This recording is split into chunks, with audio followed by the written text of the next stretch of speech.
Iranian President Hassan Rouhani is in a stronger position after his re-election to push through plans for wooing foreign investors. The country needs to boost oil production, according to analysts at Cornerstone Global Associates and SVB Energy.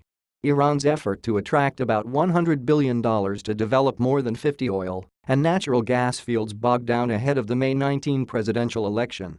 Political arguments stalled approval of the contract terms the government would offer, and U.S. financial sanctions and the potential threat of additional curbs continued to dissuade many would-be international investors.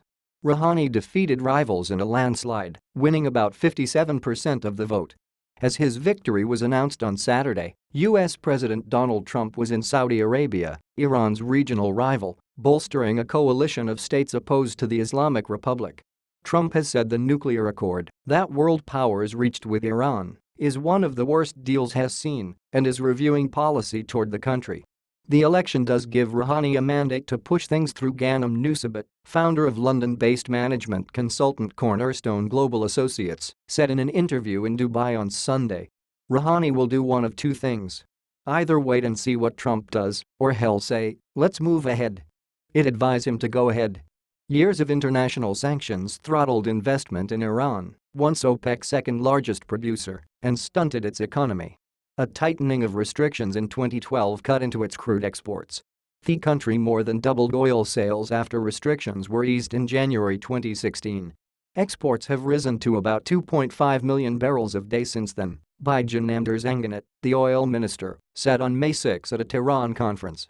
Zanganat has been instrumental in the government's drive for foreign investment, helping to craft Iran's new oil investor contracts and pitching projects to international companies.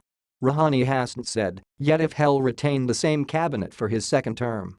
Iran was waiting until after the election to hold its first international auction of oil development rights, Iranian Students News Agency reported on May 16, citing Ali Carter, managing director of state-run National Iranian Oil Company. Iran announced some terms of the new investor contract at a November 2015 conference in Tehran, and it targeted signing the first deals in March or April of 2016. The fact that Rouhani won as a reformist who delivered the nuclear deal and promised to bring in foreign investment would suggest that there is support for things like the oil contracts, Patrick Murphy, a Dubai-based partner at law firm Clyde & Company, said by phone Sunday. Rouhani's political foes have less interest in blocking the new contract now that has won a new term, said Saravak Chowdhury, president of Washington, D.C.-based consultant SVB Energy. Even so, international investors are still worried about remaining U.S. sanctions on possible future sanctions that could target Iran's missile program, she said by email. The biggest oil companies have committed so far to little more than agreements to study energy projects or form development plans. Total S.A., which agreed to draw up plans to produce offshore natural gas and pump crude onshore, hasn't signed any final deals for projects in Iran. The Trump administration agreed last week to roll over sanctions waivers on Iran's oil industry and crude sales.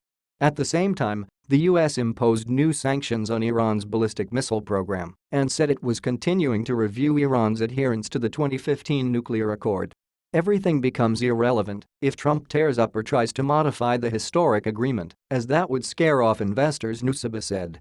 On the other hand, Rouhani will boost interest among European governments and companies for keeping Iran open for business if he can offer oil development contracts now, the consultant said. That would make it even more complicated for Trump to try to renegotiate the nuclear deal, Nusabet said.